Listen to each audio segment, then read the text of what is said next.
अनि तपाईहरु सकुशल हुनुहुन्छ, तपाईहरु आफ्नो परिवारमा रमाउनु भएको छ। यद्यपि सिचुएसन गाह्रो छ, परिस्थिति असामान्य किसिमको छ, तर पनि तपाईहरु यसमा सहायता गर्न, सबै कामहरु सम्हाल्नलाई तपाईहरु सक्षम हुनुहुन्छ। अब म आजको वचन तर्फ लाग्नेछु। आजको वचन अलिकति लामो हुन सक्छ, अलिकति लामो भए पनि कृपया मलाई क्षमा गर्नुहोला, तर म समयमा सिद्ध्याउने कोसिस गर्नेछु। आजको वचनको शीर्षक छ व्यवस्थापकीय कार्य र यसको महत्त्व र आवश्यकता। तपाईहरुले बुझ्नुभयो, व्यवस्थापन सम्बन्धी कुराहरू, यसको आवश्यकता र महत्त्व किन हुन्छ भन्ने कुरा सम्बन्धी कुराहरूमा म आज बोल्नेछु। विशेष गरेर मैले हाम्रो घर परिवारहरू पनि कस्तो हुनुपर्छ, कसरी चल्नुपर्छ भन्ने कुराहरूबाट ल्याउँदै प्रस्थानको पुस्तक, यसको तपाईले टिप्न सक्नुहुन्छ 18 अध्यायबाट मोसालाई परमेश्वरले कसरी मण्डलीलाई, इजरायलीहरूलाई सम्हाल्नलाई सहायता गर्नुभयो। त्यस्तै गरेर उत्पत्तिको पुस्तकमा 41 अध्यायमा योसेफलाई परमेश्वरले कसरी सहायता गर्नुभयो, डोर्याउनु भयो भन्ने कुराहरूमा पनि हामी जानेछौँ। त्यसै गरेर दानियललाई परमेश्वरले कसरी डोर्याउनु भयो र मण्डली व्यवस्थापन सम्बन्धीमा कोरिन्थीको पुस्तक 12 अध्यायमा के कुरा गर्छ, त्यस्तै प्रेरितको 6 अध्यायमा पनि के कुरा गरिएको छ भन्ने कुराहरू पनि तपाईहरुसँग केही कुरा मैले बाँड्ने छु। हामी यसको यो वचनको अगाडि हामी बढौं, पर म सुरु गर्छु आफ्नो घर परिवारबाटै नै। म सामान्य धेरै डिटेलमा जाँदिन, धेरै एउटा परिवारकै कुरा ल्याउने हो भने पनि सम्पूर्ण समय जान सक्छ। आफ्नो घर व्यवस्थापन कुराहरू कसरी मिलाउन सकिन्छ त हामीले? अहिलेको समयमा आएर हामी गाउँबाट सहरमा छौँ, सहरमै छौँ, अझ व्यस्त सहरमा छौँ र परिवारहरू कसरी चल्दै गएका छन्, सम्भवतः हामीहरू चाहिँ यसमा धेरै पछाडि छौँ जस्तो लाग्छ। परमेश्वरले को वचनले भन्छ हाम्रो परिवार उदाहरणीय हुनुपर्छ र अरूहरूलाई जित्ने, अरूहरूको लागि एउटा नमुना बन्नुपर्छ। तर यो कुरा शैतानले कसरी यसमा व्यवधान ल्याएको छ र हामीलाई यी कुराहरूमा पछाडि पार्दछ भन्ने कुराहरू पनि हामीले विचार गर्नेछौँ। घर भन्नाले चाहिँ त्यो घरमा बाबु, आमा, छोराछोरीहरू, अहिलेको परिवार हेर्ने हो भने र कम्बाइन पहिलाको परिवारको स्ट्रक्चर हेर्ने हो भने हजुरबा हजुरआमा समेत पनि, नाति नातिना पनि समेतहरू हुन सक्छन् र खास गरी अहिले चाहिँ बाबुआमा छोराछोरीहरूलाई नै बढी प्रायोरिकता दिइन्छ र हजुरबा हजुरआमा पनि हुन सक्छन्। यो परिवारमा चाहिँ आशिषित हुनको लागि सँगै मिलेर परिवारमा परमेश्वरको वचन पढ्ने, बाइबलबाट प्रार्थना गर्ने बानी हामीले मण्डलीमा गर्नुपर्छ, घरमा गर्नुपर्छ भनेर मण्डलीमा बारम्बार हामीले प्रचार गरेका हुन्छौँ। घर परिवारमा सबैजनाको आफ्नै भूमिका हुन्छ अनि परिवारमा एकअर्काप्रति माया, वास्ता, फिक्री हामीले गर्नुपर्छ। आफू मात्रै स्वार्थी हुनुहुन्न, सुख दुःखमा एकअर्काप्रति सहायता गर्नुपर्छ। कुनै पनि सदस्यहरू स्वार्थी बनेर चाहिँ आफू मात्रै, आफ्नो मलाई मात्रै भए हुन्छ भन्ने कुरा चाहिँ त्यस्तो कुरा परिवारमा हुनु हुँदैन। सँगै खाना पकाउने कार्यमा सहभागी हुने अनि त्यस्तै खाने, सँगै बसेर खाने, सरसफाइ गर्ने कामहरूमा गर्ने बानी बसाल्यो भने चाहिँ घर परिवारमा एउटा मिलापको वातावरण बन्छ। अनि सँगै समय बिताउने यो चाहिँ अनिवार्य जस्तै हो, किनकि नानीहरू बढी कम्प्युटरमा व्यस्त हुने, फेसबुक चलाउने अनि अनेक किसिमका साथीहरूसँग व्यस्त हुने हुन्छन्। त्यसैले परिवारसँगको सम्बन्धमा समय बिताउनु, उनीहरूको बातचित गर्नु, कुराकानी गर्नु अनि सँगै मिलेर घरका कुराहरूको यथार्थता बयान गर्नु, योजनाहरू बनाउने, आफ्ना आफ्ना कामको बाँडफाँड गर्ने बानी चाहिँ बसाल्यो भने चाहिँ घरमा चाहिँ मेलमिलापको वातावरण बस्छ। यसको व्यवस्थापन चाहिँ मा सजिलो हुन्छ र उनीहरूले पनि, नानीहरूले, बाबुहरूले पनि आफ्नो काम जिम्मेवारी बुझ्दै जान्छन् र वहन गर्ने बानी विकास हुँदै जान्छ। अनि त्यस्तै गरेर आफ्नो आम्दानी खर्च के छ, कस्तो छ, नानीहरूलाई बाँड्ने कसरी गरिराखेको छ, यी कुराहरूमा पनि उनीहरूलाई सिकाउँदै जाने हो भनेदेखि सजिलो हुन्छ। उनीहरूलाई भोलिको समयमा अगाडि बढ्नको लागि। त्यस्तै गरेर नानीहरूसँग परिवार मिलेर बिदाको समयमा कुनै अर्को ठाउँमा घुम्न जाने मनोरञ्जनका कुराहरू पनि गर्ने बानी हामीले गर्यो भनेदेखि उनीहरू रमाउँछन्। यसरी घरमा चाहिँ घरको व्यवस्थापन यस प्रकारले भएको छ भने त्यो घरमा चाहिँ मेलमिलाप हुन्छ, त्यो घरमा एकता हुन्छ, त्यो घरमा प्रेम बढेको हुन्छ, त्यो घरमा झै झगडा हुँदैन, त्यो घरमा कलह हुँदैन र परिवारमा आशिष आउँछ र त्यस घरमा परमेश्वरको महिमा हुन्छ। यो हो परिवार आशिषित बन्ने तरिका। र एक सन्तानदेखि अर्को सन्तानसम्म पारिवारिक कुराहरू, सामाजिक कुराहरू अगाडि कसरी जानुपर्छ भन्ने सिक्ने उदाहरण चाहिँ यस्तो प्रकारको हुनुपर्छ। तर अहिलेको समयमा यसरी दोहोऱ्याउनको लागि धेरै गाह्रो छ। तर पनि हाम्रो प्रार्थना छ परिवार चाहिँ यसरी चल्नुपर्छ, यसै गरेर जानुपर्छ। अब मैले यो त परिवारको कुरा भयो। मैले अघि भने बाइबलबाट पनि कतिपय कुराहरू मैले ल्याउने छु, व्यवस्थापन सम्बन्धी कार्यहरू। तपाईहरुले प्रस्थानको पुस्तक यसको 18 अध्यायमा पढ्नु सक्नुहुन्छ पछाडि। आज मैले बाँड्छु, म तपाईहरु सुन्नुहोस्। यसको म 13 पददेखि अगाडि जान्छु। जब सबै स्टोरी म जान्न, जब मोसा चाहिँ ले अचम्म र उदेकका कामहरू मोसाद्वारा परमेश्वरले गर्नुभयो इजरायलीहरुसँग, अनि इजरायलीहरुसँग त्यस्तो काम गरेको कामदेखि सुनेर चाहिँ उनका जब यत्रो खुसी भयो उनका ससुरा, मोसा दिनरात मानिसहरुसँग अनि व्यस्त हुन्थे, अनि उनलाई सहायताको निम्ति मानिसहरु छान्न ससुराले सल्लाह दिएको पनि यहाँ पुरा आउँछ। उनले ससुराको कुरा माने र आफ्नो काममा सहायताको निम्ति मानिसहरुलाई छानेका कुराहरु सम्बन्धमा म तपाईहरुसँग बाँड्ने छु। 13 पददेखि भोलिपल्ट मोसा मानिसहरुका निम्ति न्याय गर्नलाई बसे। मानिसहरु चाहिँ बिहानदेखि बेलुकासम्म मोसाको वरिपरि आए। मोसाले मानिसहरुका निम्ति गरेका सबै काम मोसाका ससुराले देखेर तिनलाई सोधे, यो तिमीले मानिसहरुका निम्ति गरेको काम के हो भनेर उनले चाहिँ ज्वाइँलाई सोधे। किन तिमी मात्र न्याय गर्न एक्लै बसिराख्छौ? बिहानदेखि राति अबेरसम्म मानिसहरु झुम्मिएछन्, उनीलाई फुर्सदै छैन, तिमी किन एक्लै न्याय गर्न बसिरहन्छौ? र मानिसहरु चाहिँ बिहानदेखि बेलुकासम्म तिम्रो वरिपरि उभिरहन्छन् भनेर यसरी ससुरा इत्रोले मोसालाई सोधेका कुराहरू चाहिँ हामीले यहाँ देख्छौं। अनि त्यसपछि मोसाले आफ्ना ससुरालाई भने, मानिसहरु मद्वारा परमेश्वरको इच्छा बुझ्न यहाँ आउँछन्। तिनीहरुको केही विवाद छ भने पनि तिनीहरुले म कहाँ ल्याउँछन् र कुनै मानिस र त्यसको भाइ बन्धुको बीचमा म न्याय गरिदिन्छु, उनीहरुको कुरा सुन्छु, बुझ्छु र ठिक न्याय गरिदिन्छु भन्ने कुराहरू मोसाले भनेका छन् यहाँ। अनि म तिनीहरुलाई परमेश्वरका विधि विधानहरू पनि बताइदिन्छु। मोसाका ससुराले तिनलाई भने, तिमीले यो गरेको काम ठिक भएन। अचम्मको कुरा, ससुराको सल्लाह उहाँले भन्छन् कि तिमीले जो काम गर्दैछौ त्यो कुरा ठिक भएन। तिमी घुटिने छौ, तिमी र तिमी कहाँ आउने सबै मानिसहरू, किनभने यो काम तिम्रो निम्ति साह्रै चर्को छ। तिमीलाई साह्रै गाह्रो छ यो काम गर्न। बिहानदेखि बेलुकादेखि एक दिन होइन, 2 दिन होइन, कति दिन गर्छौ, कसरी गर्छौ यस्तो काम? यो काम तिम्रो निम्ति साह्रै चर्को छ भनेर चाहिँ मोसाका ससुराले मोसालाई सल्लाह दिन्छन्। तिमीले यो काम एक्लै गर्न सक्ने छैनौ। कति दिन गर्छौ यसरी तिमीले काम? तिमीले एक्लै गर्न सक्दैनौ। मेरो कुरा सुन, अब म तिमीलाई सल्लाह दिन चाहन्छु। अनि म तिमीलाई केही सल्लाह दिनेछु र परमेश्वर तिमीसित रहून्। तिमी चाहिँ परमेश्वरको अघि मानिसहरुका प्रतिनिधि, तिनीहरुको प्रतिनिधि तिमी भएर तिनीहरुको मुद्दा चाहिँ परमेश्वरका सामु लैजानु। तिमीले तिनीहरुलाई विधि विधानहरु अनि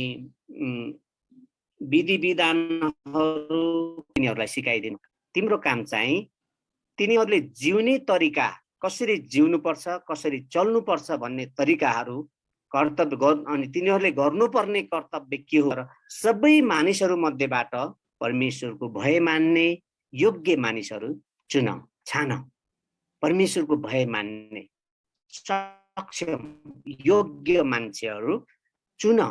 तिनीहरूले अनुचित फाइदा लिने, नराम्रो काम गर्ने व्यक्ति नहुन् र इमानदार व्यक्तिहरू हुन सक्षम मान्छेहरू परमेश्वरको भयमा ल्याउन्। जटिल किसिमका समस्याहरूलाई तिम्रो सामु ल्याउन् र सानसाना मुद्दाहरू चाहिँ कुराहरूलाई चाहिँ तिनीहरूले आफै इन्साफ गरून्।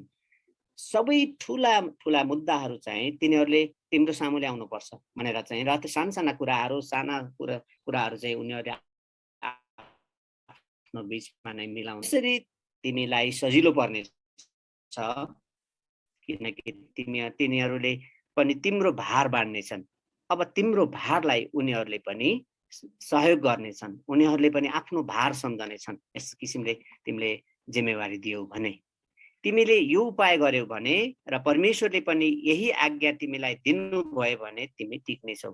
परमेश्वरले पनि यसमा आशिष दिनुभयो, यो आज्ञा दिनुभयो र तिनीहरूले पनि तिम्रो भार बाँडे चाहिँ परमेश्वर र यी सबै मानिसहरू पनि आफ्नो घरमा चित्त बुझाएर जानेछन्। मलाई गरिदियो, भ्याएन, मेरो कुरा सुनेन भनेर धेरै गनगन हुन सक्छ, किनकि धेरै ठुलो संख्या मानिसहरू छन् र तिमी एक्लै छौ। यसरी सजिलोको लागि झुण्डहरू तयार पार, अगुवाहरू नियुक्त गर र जसले तिम्रो भार वहन गर्नेछन् भनेर, र यी सबै मानिसहरूले पनि तिनीहरूले गरेका न्यायमा चित्त बुझाएर जानेछन् भनेर आफ्नो ससुराले मूसालाई यो सल्लाह दिए।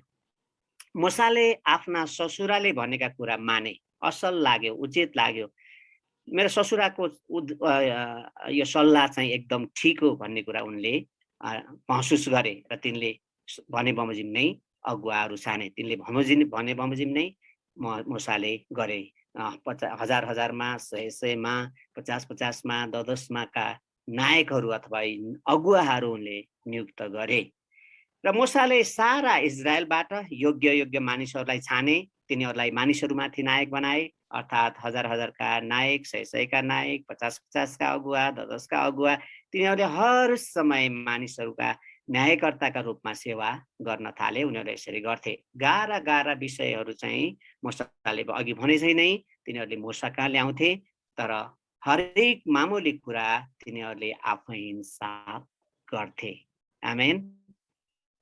परमेश्वरले आफ्ना ससुरासँग, इत्रोसँग कसरी एउटा असल कुरा बोल्नुभयो, जसले मूसालाई आफ्नो काममा सहायता पुग्न सक्यो। यो कुरा आजको मण्डलीमा पनि त्यत्तिकै आवश्यकता छ।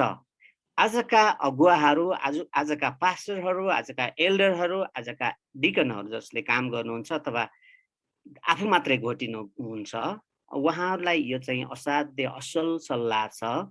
यो वचनले भने अनुसार आजका अगुवाहरू, पास्टरहरू, एल्डरहरूले गर्नुभयो भनेदेखि आफ्नो काममा धेरै सहायता पुग्नेछ र मानिसहरूले पनि असल सेवा पाउनेछन् र सजिलो पर्नेछ। म त्यस्तै अर्को उदाहरण चाहिँ उत्पत्तिको पुस्तक तपाईले टिपिराख्नुहोस्। यसको 41 अध्याय, मैले खास गरी 33 पददेखि 29 पदसम्म तपाईहरुसँग कुरा गर्छु भनेको थिएँ, तर म 28 पदबाटै अगाडि आउने छु।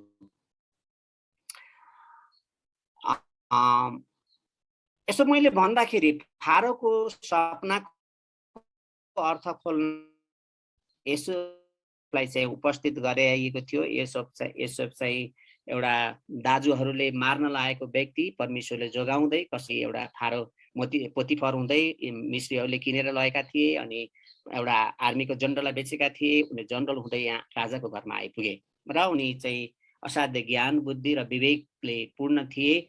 परमेश्वर उनको साथमा हुनुहुन्थ्यो र उनी असल व्यक्ति थिए भन्ने कुरा चाहिँ तलका कुराहरूले पनि प्रमाणित गर्नेछ। म अगाडि जानेछु। जसै उनलाई फारोलाई चाहिँ असाध्य सपनाहरूले सताएको थियो र अब के हुने हो र कसो हुने हो राष्ट्रमा, आफ्नो देशमा भन्ने उनलाई डर र भय त्रास लागेको थियो। त्यो बेलामा चाहिँ योसेफलाई राजाको दरबारमा ल्याइन्छ र यो कुराहरू आउँछ। अनि उनले चाहिँ सपनाको अर्थ खोल्ने परमेश्वरले ज्ञान बुद्धि दिनुभएको थियो। उनले खोलिदिए। उनले फारोलाई एउटा बुद्धिमान र चतुर शासक नियुक्त गर्न सल्लाह दिएका थिए, जसले सबै कुरा राम्रोसँग सम्हाल्न सक्छ र समस्याको समाधान गर्न सक्छ। उनको सुझाव राजालाई मन पर्यो र उनलाई पनि यस्तो परमेश्वरको आत्मा भएको मानिस कुन हुन सक्छ, जो कोही मान्छेमा यस्तो किसिमको परमेश्वरको आत्मा हुँदैन भन्ने राजामा लाग्यो। अनि फारोलाई लाग्यो र फारोले उनलाई नै आफ्नो महलको अख्तियारी हुनलाई नियुक्त गर्छन्। अनि तिम्रै आज्ञा अनुसार यो समस्त प्रजा चल्नेछ, केवल सिंहासनको सम्बन्धमा विषयमा मात्र म तिमी भन्दा ठुलो हुनेछु र तिमीलाई नै यो शासन गर्ने योग्यका व्यक्ति तिमी हो भनेर चाहिँ राजा फारोले चाहिँ यो महसुस गरेका कुराहरू चाहिँ अगाडि तपाईहरुसँग म बाँड्नेछु। पदमा जाउँ, वचन अनुसार हेरौँ। त्यहाँ 41 को यो 28 पददेखि मैले फारोलाई निवेदन गरे जस्तै हो, आफूले गर्न लाग्नु भएको कार्य फारोलाई परमेश्वरले देखाउनु भएको हो। मिस्र देशभरि जताजतै 7 वर्षसम्म जुन सपना उनले देखेका थिए, सपनाको अर्थ बताउँदैछन् यहाँ योसेफले। तपाईले देखे जस्तै, सपनामा देखे जस्तै एउटा परमेश्वरले अचम्मको काम गर्दै हुनुहुन्छ, जुन काम चाहिँ महाराजलाई परमेश्वरले सपनामा देखाउनु भएको छ र त्यसको अर्थ बुझ्न नसकेर राजा असाध्य चिन्तित र दुखित थिए। यो बेलामा उनले चाहिँ योसेफले चाहिँ यो कुरा भन्छन्, आफूले गर्न लागेको परमेश्वरले गर्न लागेको कार्य फारोलाई परमेश्वरले देखाउनु भएको हो। मिस्र देशभरि जताजतै 7 वर्षसम्म ठुलो अनिकाल हुनेछ, तर त्यसपछि अनिकालका 7 वर्ष आउनेछन्। पहिला सहकाल हुनेछ 7 वर्ष र फेरि सहकाल 7 वर्ष सिद्धिएपछि देशमा चाहिँ 7 वर्ष अनिकाल आउनेछ र मिस्रभरि यो सहकालको समय बिर्सिनेछ। सुखको समय बिर्सिनेछ र दुःखको समय उनीहरूले याद गर्नेछन्। हामीले जस्तै अहिले हामीले कति दुःख कष्ट भोग्नु परेको छ हैन। र अनिकालले देशलाई स्वाहा पार्नेछ। अनिकालमा यो अनिकालले चाहिँ सारा संसारलाई नै, देशलाई नै स्वाहा पार्नेछ, मिस्रलाई पनि। पछि आउने अनिकालले गर्दा देशमा भएको सहकालको यादै रहने छैन, किनभने त्यो अनिकाल यति भयानक हुनेछ। फारोको यो सपना दोहोरिएको अर्थ चाहिँ फेरि घरिघरि यो चाहिँ दोहोर्याएर उनले देखेका थिए। यो सपना यो परमेश्वरले निर्णय गरिसक्नु भएको छ र परमेश्वरले यो चाँडै नै पुरा गर्नुहुनेछ। यो निर्णय परमेश्वरले गरिसक्नु भएको छ। जुन दर्शन अथवा सपना तपाईले देख्नु भएको छ, यो चाहिँ साँचो हो। यो कुनै काल्पनिक सपना होइन। यो चाहिँ हुन आउँछ, यो छिट्टै हुन आउँछ भनेर योसेफले फारोलाई भने, त्यसको अर्थ खोलिदिए।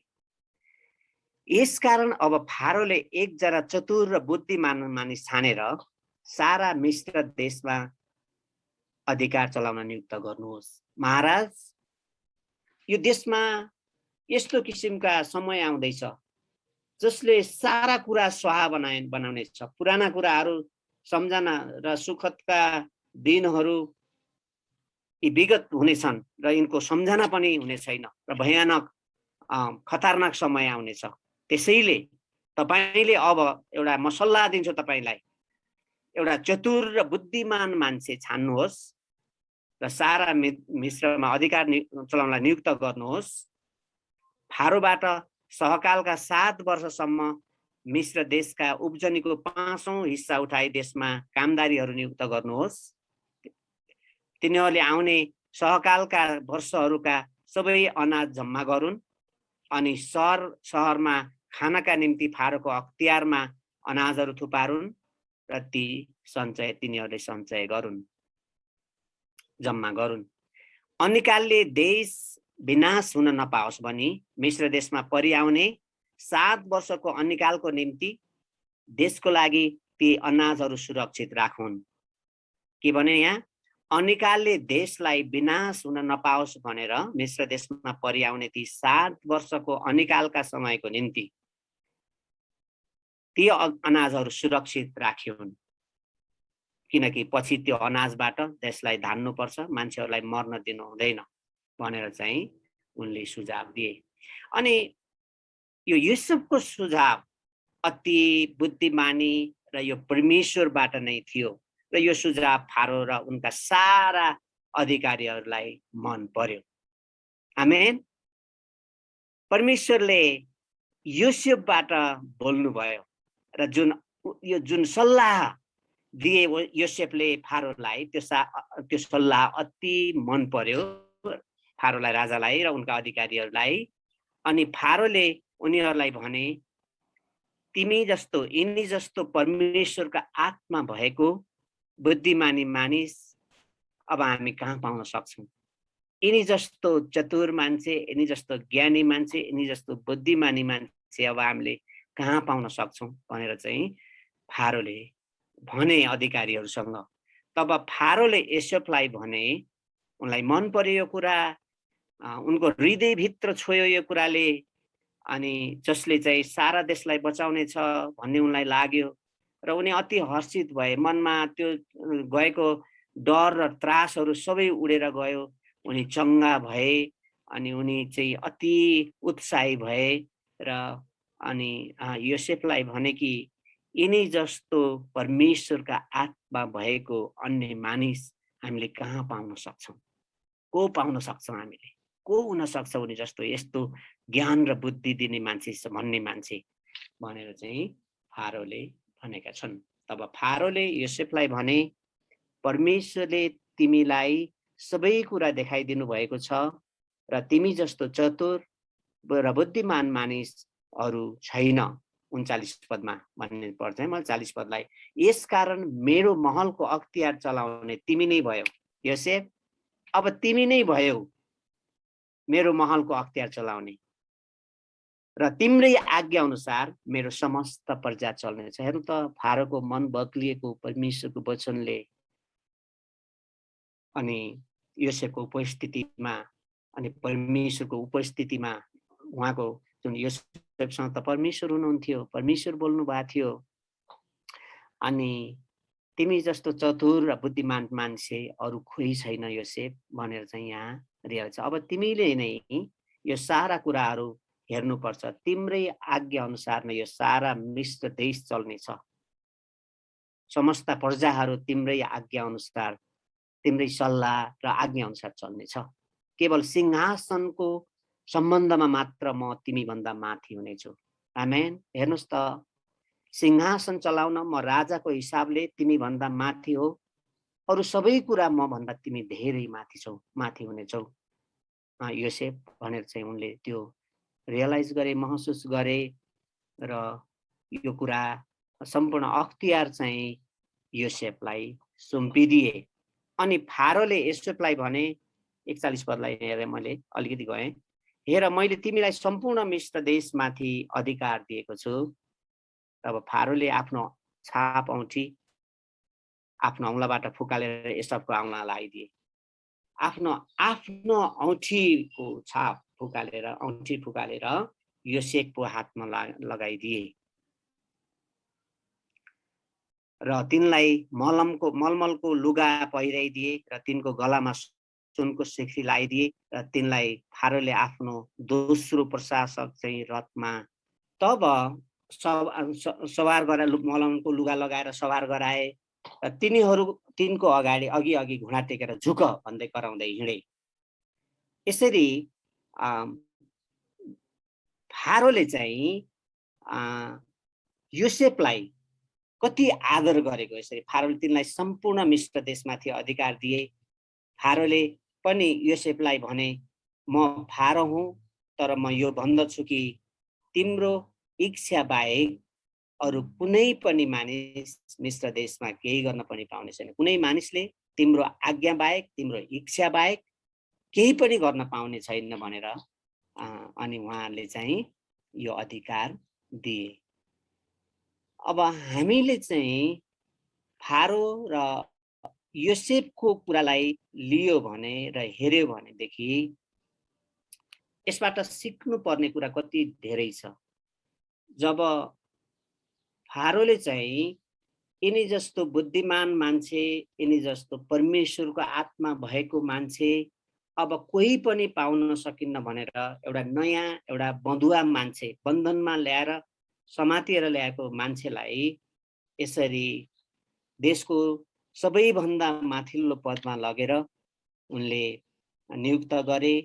उनले भनेको सल्लाह अनुसार उनले काम गरे र अनि त्यसरी नै अनाजहरू थुपारियो र अनिकालको समयमा उनले बचाए, यतिसम्म कि पछाडि उनका छोडेका आफ्ना परिवारहरू पनि योसेफसँगै त्यही मिश्र देशमा आएर बसोबास गरेका उदाहरणहरू हामीले पाउँछौँ, जसको कारण उनी मात्र होइन, समग्र मिश्र देश, उनको परिवार र पृथ्वीका वल्लो र पल्लो छेउका मान्छेहरू मिश्र देशमा अनाज किन्न आउँथे र त्यो अनाज लिएर उनीहरू चाहिँ आफ्नो निर्वाह गर्थे, जीवन निर्वाह गर्न पाएका थिए। यसरी उनले गरेको कामबाट ठुलो आशिष मिलेको थियो र परमेश्वरको महिमा भएको थियो र उनी यतिसम्म महिमित भए, उनी यतिसम्म सफल भए र परमेश्वरले उनलाई धेरै आशिष दिनुभयो र धेरै देश नै आशिषित भएको कुराहरू यहाँ हामीले देख्न पाइन्छ। अब हामीले पनि यी कुराहरू सिकेर मण्डलीमा यस्ता ज्ञानी मान्छेहरू, यस्ता किसिमका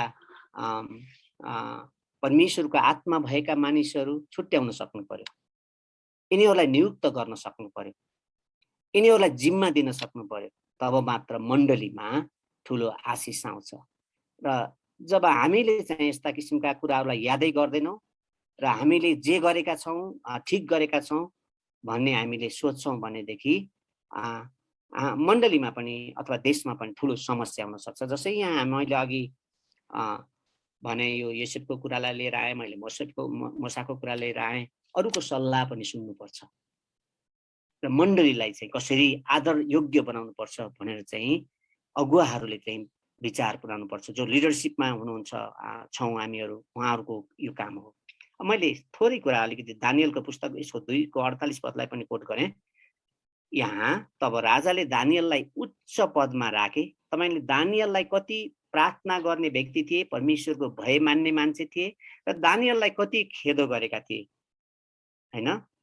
फारसी कानुन अनुसार उनलाई कति दण्ड गर्नुपर्छ, कति कस्ता कस्ता समस्यामा पर्नुपर्छ, यी कुराहरू सबै उनले झेल्दै आएका थिए। तर पनि परमेश्वर दानियलको साथमा हुनुहुन्थ्यो र उनीलाई चाहिँ उच्च पदमा राखियो र धेरै बहुमूल्य उपहारहरू राजाले दिए, नबुकदनेस्सर राजाले।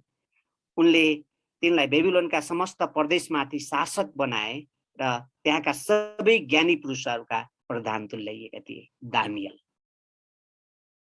यसरी जब एउटा राजाले, एउटा प्रशासकले, एउटा माथिल्लो मान्छेले सही मान्छे छान्छन्, चिन्छन्, तब समस्त देशै अनि आशिषित हुनेछ।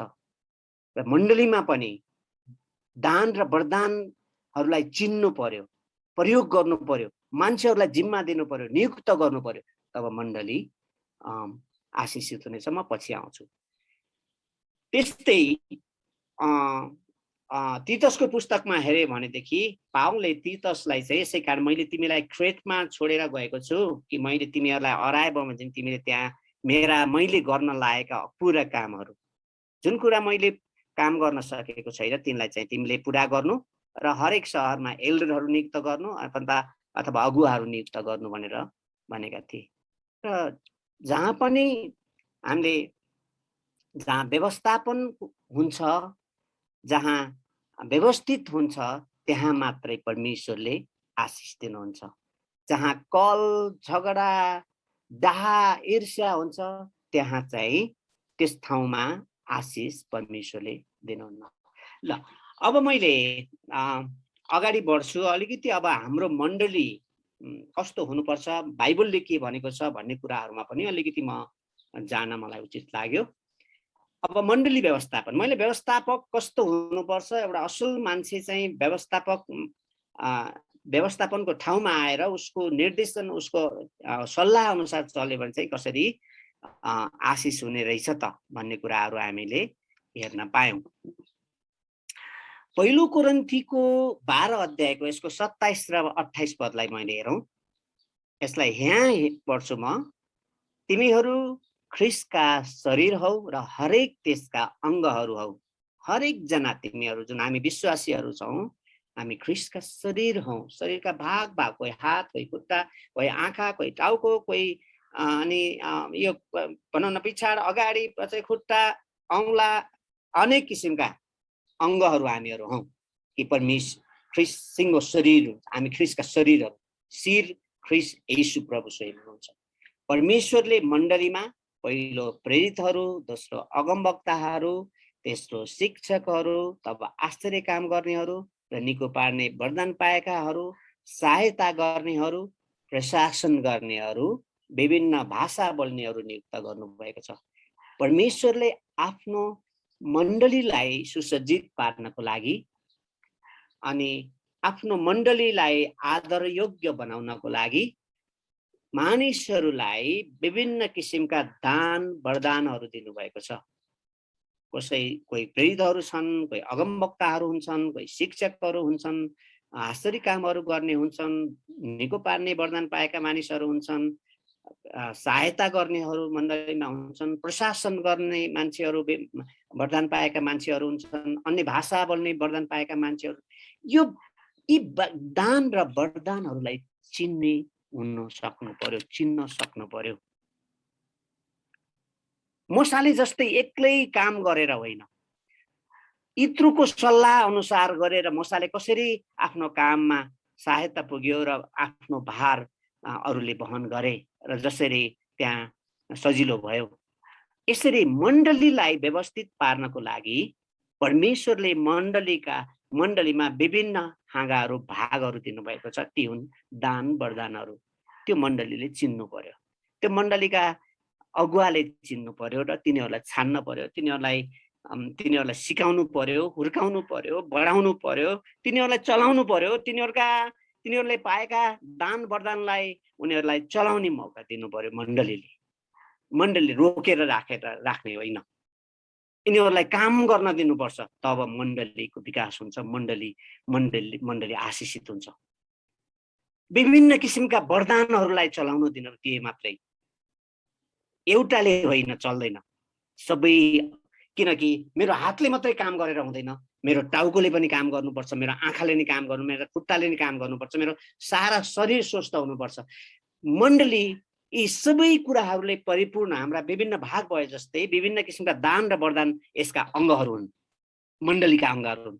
यो एकमा चोट लाग्यो, एक अपुरो भयो भने मण्डली पूर्ण हुँदैन। यो कुरा मण्डलीले आज बुझ्नु जरुरी छ। यो कुरा हामी धेरै पटक गरेका छौँ, तर व्यवहारमा हामीले कहिल्यै पनि ल्याउन सक्दैनौँ। किन? यसै कारण त मण्डली भद्रागोल हुन्छ। यसै कारण त मण्डलीमा समस्या आउँछ। यसै कारण त मान्छेहरू अनि आशिषित हुँदैनन्। यो कुरा अगुवाहरूले बुझ्न जरुरी छ। र आँखाले चाहिँ पहिलो 1 कोरिन्थी 21 हेर्नु भने, आँखाले मलाई तेरो दरकार छैन, टाउकोले मलाई हातको दरकार छैन, नाकको दरकार छैन, अनि मुखको दरकार छैन भनेर हुन्छ?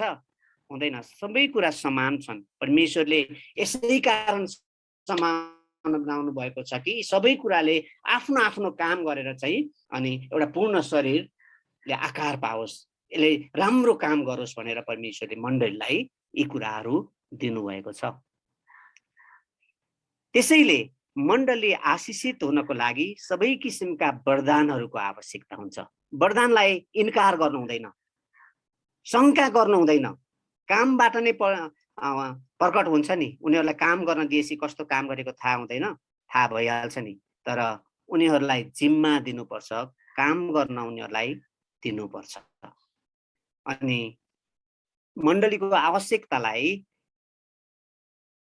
हेरेर परमेश्वरले वरदान दिनुहुन्छ। ती वरदानहरू पहिचान गर्ने र तिनीहरूलाई प्रयोग गर्नुपर्छ। हामीले त्यो पहिचान गर्न सक्नु पर्यो र तिनीहरूलाई वरदानहरूलाई चलाउन हामीले जान्न पर्यो र उनीहरूले यो कार्य गर्नु आवश्यक छ। तब मात्र मण्डलीको विकास हुन्छ, मण्डली आशिषित हुन्छ, मण्डली समस्यामा पर्दैन। मण्डलीमा परमेश्वरको अनुग्रह प्रशस्त चाहिन्छ। हाम्रो बलले, हाम्रो शक्तिले, हाम्रो ज्ञानले, हाम्रो बुद्धिले मण्डली चल्दैन र हाम्रा पैसाले पनि मण्डली चल्दैन। परमेश्वरको पवित्र आत्माको भरिपुरी, परमेश्वरको पवित्र आत्माको उपस्थितिले मण्डली चल्छ, मण्डली अगाडि बढ्छ। कोही मान्छेले मण्डली चलाउन सक्दैन, मण्डली परमेश्वरले चलाउनुहुन्छ। परमेश्वरलाई मण्डली चलाउन दिनुपर्छ। मण्डलीमा परमेश्वरको राज्य हुनुपर्छ, स्थापना हुनुपर्छ। मण्डलीमा परमेश्वर उचालिनुपर्छ, मण्डलीमा मान्छे उचालिने होइन। मण्डलीका पास्टर तथा एल्डरहरू पनि दूरदर्शी हुनुपर्छ। मण्डलीको व्यवस्थापन कार्य एकजनाले गरेर हुने कुरा होइन, मोसाले गरे जस्तै एकजनाले होइन, तर धेरै अङ्गहरू परमेश्वरले धेरै दान वरदान पाएका व्यक्तिहरू दिनुभएको छ, तिनलाई चलाउन जान्न पर्यो मण्डलीले। र मण्डलीको व्यवस्थापन कार्यमा वरदान पाएका सक्षम मानिसहरू नियुक्त गर्नुपर्छ। अभिषिक्त सक्षम ज्ञान बुद्धि पाएका मान्छेहरू, लोभ लालसा नगर्ने मान्छेहरू मण्डली चिन्नुपर्छ र तिनीहरूलाई नियुक्त गर्नुपर्छ। जसै दानियललाई नियुक्त गरियो, जसै योसेफलाई नियुक्त गरियो, जसै मोसाले धेरै मान्छेहरूलाई नियुक्त गरे। यस किसिमले मान्छेहरू नियुक्त गरे भने मात्रै मण्डली आशिषित हुनेछ।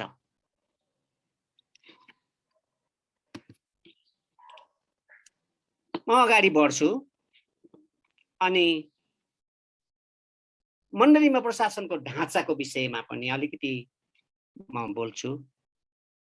प्रेरितको पुस्तक तपाईले टिप्नुहोस् 6 अध्यायमा यसको 1 देखि 7 पदलाई अलिकति मैले तपाईहरुसँग अगाडि ल्याउँ।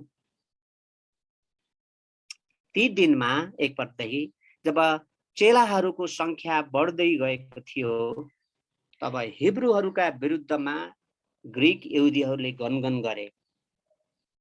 जब संख्याहरू चेलाहरूको नयाँ मान्छेहरू थपिँदै थिए, संख्या बढ्दै थियो, तब हिब्रूहरूका विरुद्धमा ग्रीक यहुदीहरूले गनगन गरे, किनभने दैनिक खाद्य वितरणमा तिनीहरूका विधवाहरूले चाहिँदो भोजन पाउँदैन थिए।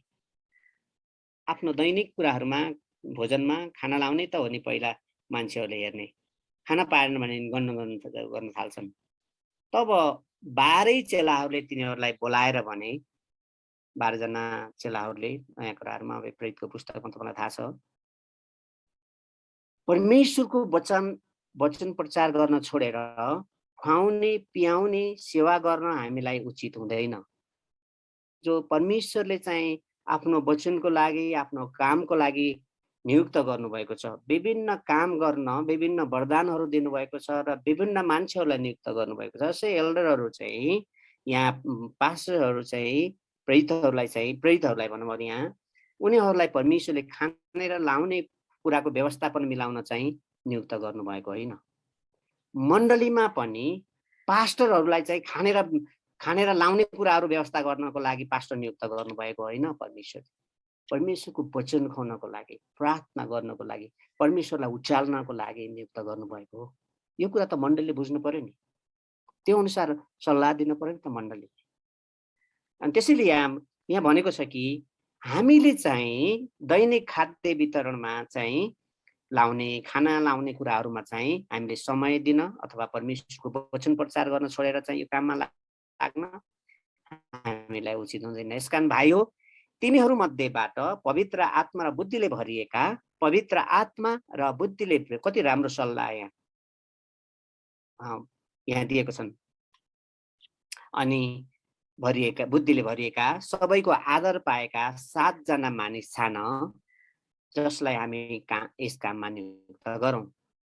तर हामी चाहिँ प्रार्थना र वचनको सेवाकाईमा सम्पूर्ण समय दिनेछौँ। सम्पूर्ण समय चाहिँ हामीले प्रार्थना र वचनको काममा दिनेछौँ र खाना लाउन सब अन्य कुराहरू, सामाजिक कुराहरू, दुःख कष्ट अन्य कुराहरूमा चाहिँ गर्नको लागि मानिसहरू नियुक्त गर भनेर चाहिँ यहाँ भनिएको छ। र जब हामी यहाँ हाम्रो ढाँचा कस्तो भयो भने, जब हामीले मानिसहरू नियुक्त गर्छौँ, उनीहरू सबैले फेरि वचनै प्रचार गर्ने, पास्टरै काम गर्ने, एल्डरै काम गर्ने जस्तो लाग्छ हामीलाई। त्यो होइन नि। यहाँ हेर्नुहोस् न वचनले के भन्छ, मानिसहरूको सेवा गर्नलाई सेवा पाएका मानिसहरू नियुक्त गर्नुपर्छ। वरदान पाएका, सेवाको वरदान पाएका मान्छेहरू अथवा विभिन्न काम गर्ने वरदान पाएका मान्छेहरू विभिन्न कामको लागि नियुक्त गर्नुपर्छ। अनि जब यो कुरा चाहिँ भनेका थिए, यो कुरा चाहिँ सबैलाई मन पर्यो र भेला भएका सबै जम्मैलाई असल लाग्यो र तिनीहरूले पवित्र आत्मा र विश्वासले भरिएका स्टिफनस, फिलिप, प्रखरस, निकोरर, तिमोन, अनि पर्सिनास र एन्टियोकियाका यहुदी मत मान्ने निकोलाउसलाई छाने। 7 जनालाई नियुक्ति गरे। तिनीहरूले यी मानिसहरूलाई प्रेरितहरूका सामुन्ने ल्याएर प्रेरितहरूले प्रार्थना गरिदिएर तिनीहरूले आफ्ना हात राखे।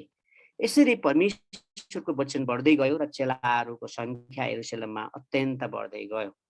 पुजारीहरूमध्ये धेरैजनाले यसलाई ग्रहण गरे, धेरै पुजारीहरूले पनि यस कुरालाई ग्रहण गरे। यसरी मान्छेहरू नियुक्त गरेर उनीहरूलाई चाहिँ जिम्मेवारी दिनुपर्छ। प्रेरितको पुस्तकमा पनि यसै भनेको छ। पावलले यहाँ बाँडेको कुराहरूलाई चाहिँ मैले तपाईँहरूको अगाडि ल्याएँ। त्यसैले मण्डलीमा जब मण्डलीमा प्रशासनिक कुराहरू मिलाउने अथवा प्रशासन एडमिनिस्ट्रेसन भन्छ नि त, चर्च एडमिनिस्ट्रेसन, मण्डलीमा प्रशासन राम्रो भयो भने सबै विश्वासीहरूले मण्डलीलाई सहायता गर्न सहज बनाइदिन्छ। यो एउटा प्रोसिड्युर हुन्छ नि, यसले चाहिँ सबैलाई मौका दिने। प्रशासनै छैन भने त अनि कसरी हुन्छ त? ताकि मण्डलीमा प्रत्येक सदस्यहरूले आफ्नो क्षमता र आफ्ना वरदानहरूको प्रयोग गरी मण्डली विकासमा सहायता गर्न पाउँछन्, मौका पाउँछन्। जब मण्डली प्रशासन भइदियो भने यसले सबैलाई अवसर दिन्छ। जब मण्डलीमा अस्तव्यस्तता छ, प्रशासनै छैन, एउटा योजना पनि छैन, आज आयो आजको कुरा आजै निर्वाह गर्ने एउटा कुनै योजना नै छैन, जहाँ भयो त्यही जे भयो त्यही कुरा गर्ने। अब कसरी चल्छ यसरी मण्डली? होइन, मण्डली व्यवस्थित हुन यी कुराहरू मिलाउनु मण्डलीमा आवश्यकता छ। त्यसैले मण्डली प्रशासनले मण्डलीको राम्रो संरचना गर्न, कार्यहरूलाई, मण्डलीका विभिन्न कार्यहरूलाई, आत्मिकी कार्यहरू अनि सामाजिक कार्यहरूलाई सुव्यवस्थित गर्न तथा कार्यमा सहज वातावरण ल्याउन सहायता पुर्याउँछ। जब मण्डलीमा प्रशासनिक कुराहरू चाहिँ व्यवस्थित हुन्छन्, यसले त मण्डलीलाई संरचना गर्न, असल संरचना बनाउनलाई, मण्डलीका सम्पूर्ण कार्यहरूलाई सुव्यवस्थित गर्नलाई अथवा काम गर्नलाई सजिलो वातावरण सिर्जना गरिदिन्छ। कसले? मण्डली प्रशासनले। यत्रो धेरै वर्ष कपाल फुलेर यत्रो बुढो भइसकियो र सधैँ यस्ता कामहरू गरियो, तर पनि हामीले चाहिँ केही नजाने जस्तो भयो। मण्डली कहिले पनि मण्डलीमा चाहिँ मण्डली जस्तो लाग्न पाएन, हुन पाएन जस्तो अनुभव लाग्छ कहिलेकाहीँ त। अनि मण्डली प्रशासनले मण्डलीको स्रोत साधनको राम्रोसँग सदुपयोग गर्न, मण्डली प्रशासन राम्रो भयो भने नि यसै त मण्डलीको राम्रो संरचनालाई, सुव्यवस्थित कार्यलाई सहज बनाउने, मण्डलीको स्रोत साधनको राम्रो सदुपयोग गर्नलाई अथवा आफ्ना प्रत्येक विश्वासीहरूलाई आफ्ना कार्यहरूमा समावेश गरेर उनीहरूलाई सहभागी गराउनलाई यसले मद्दत गर्छ। यहाँ मण्डलीमा व्यवस्थापन कुरा मिलेर चाहिँ घाटा हुन्छ मण्डलीलाई? कहिल्यै पनि घाटा हुँदैन। यसले त असल कुरा गर्न सिकाउँछ, असल कुरा गर्न प्रेरित गर्छ र यसले परमेश्वरको महिमा हुनलाई सहायता गर्छ। मण्डलीमा त यो कुरा आवश्यकता हो नि।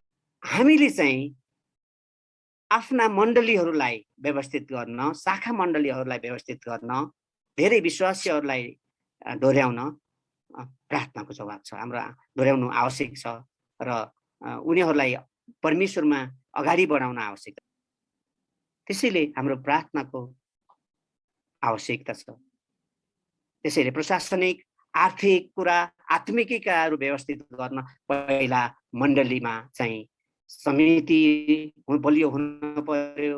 पवित्र आत्माले भरिपूर्ण भएका, दान वरदान पाएका मान्छेहरू समितिमा डोर्याउने अगुवाहरू नियुक्त गर्नु पर्यो र जसले मण्डलीलाई सही दिशामा डोर्याउन सक्छ र परमेश्वरको महिमा हुन्छ। त्यसैले मण्डलीमा चाहिँ हामीले मण्डलीको निम्ति हामीले धेरै प्रार्थना गर्न आवश्यक छ। धेरैजना सक्षम व्यक्तिहरू हुनुहुन्छ, धेरैजना समर्पित व्यक्तिहरू हुनुहुन्छ, धेरैजना इमान्दार व्यक्ति हुनुहुन्छ। परमेश्वरको लागि म केही गर्छु, म केही दिन्छु भन्ने इच्छा बोकेका मान्छेहरू हुनुहुन्छ।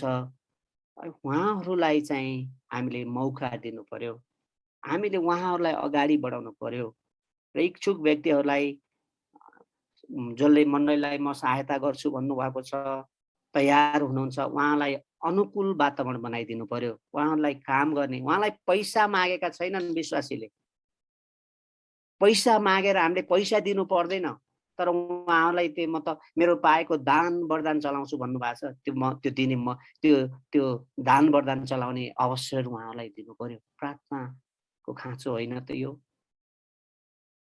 अनि यो त परमेश्वरको मन्दिर हो नि। परमेश्वरको मन्दिरको आदर गर्नु पर्दैन हामी सबैजनाले गर्नुपर्छ। त्यसैले आफ्ना दान वरदानहरू चलाएर परमेश्वरको महिमा गर्नुपर्छ हामीले। प्रार्थना गर्नुपर्छ। जसलाई तपाईँहरूलाई परमेश्वरले बोझ दिनुभएपछि आउनुपर्छ मण्डलीमा। गर्नुपर्छ परमेश्वरको काम। तब पो हाम्रो परिवार आशीषित हुन्छ। तब पो हाम्रो मण्डली आशीषित हुन्छ। तब पो हाम्रो देश आशीषित हुन्छ। नत्र कसरी आशीषित हुन्छ हामी यत्तिकै बसेर? हुँदैन। मैले आज किन बाँडेको? मैले किन मोसाको उदाहरणदेखि लिएर किन योसेफको उदाहरण, दानिएलको उदाहरण लिएर आएर मैले किन ल्याएको? किन परमेश्वरले यी कुरा भन्नुभएको छ? कोरिन्थीको पुस्तकबाट मैले प्रेरितको पुस्तकबाट 6 अध्याय किन बोलेको? कि मण्डलीमा दान वरदान भएका मान्छेहरूलाई चलाउन आवश्यकता छ, उनीहरूलाई जीवनबारी दिन आवश्यकता छ भनेर हो मैले। यो कुरा मण्डलीले मनन गरोस्, मण्डलीले सुनोस् यो कुरा। र त्यस्ता मान्छेहरू जो पवित्र आत्मा पाएका छन्, दान वरदान छन्, सक्षम छन्, उनीहरूलाई परमेश्वरको काम गर्न हामीले नरोकौं। उनीहरूलाई अवसर बाटो खोलाइदिउँ, उहाँहरूलाई दिउँ। मण्डलीले धेरै ठुलो फड्को मार्नेछ। मण्डलीले धेरै आशिष पाउनेछ। मण्डली यसै सुक्दै होइन, मण्डली फुक्दै जानेछ। अन्त्यमा मेरो समय पनि ठिकै छ, म समयमै छु। अन्त्यमा परमेश्वरले हामीलाई प्रेम गर्नुभयो, आफ्नो पुत्र सुम्पिदिनु भयो र ख्रीष्ट हाम्रै निम्ति दिनुभयो कि हामीले उहाँमा जीवन पाऊँ, प्रशस्त पाऊँ, हामी फल्दै फुल्दै हामी बढ्दै जान सकौँ, उहाँको आदर गरौँ। अनि तपाईले एफिसीको पुस्तक 1 अध्यायको यसको 19, 22, 23 पदतिर 19 देखि हेर्नुभयो, 22, 23 पदसम्म हेर्नुभयो भने सबै शासन र अधिकार र शक्ति र राज्यमाथि र यस युगका मात्र होइन तर आउने युगका पनि जति छन् ती सबैमाथि उहाँलाई राख्नुभयो, येशू प्रभुलाई। किन?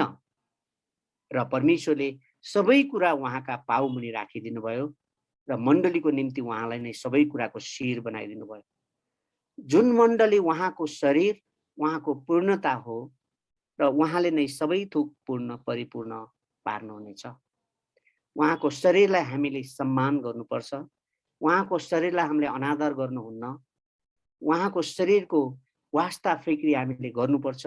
दान वरदानलाई हामीले इन्कार गर्नुहुन्न। दान वरदानलाई मण्डलीमा चलाउनु पर्छ, जसले मण्डलीको विकास हुनेछ, मण्डलीको प्रगति हुनेछ। तब मात्र मण्डली आशीषित हुनेछ। परमेश्वरले आशीष दिउन्। धन्यवाद। जय मसीह।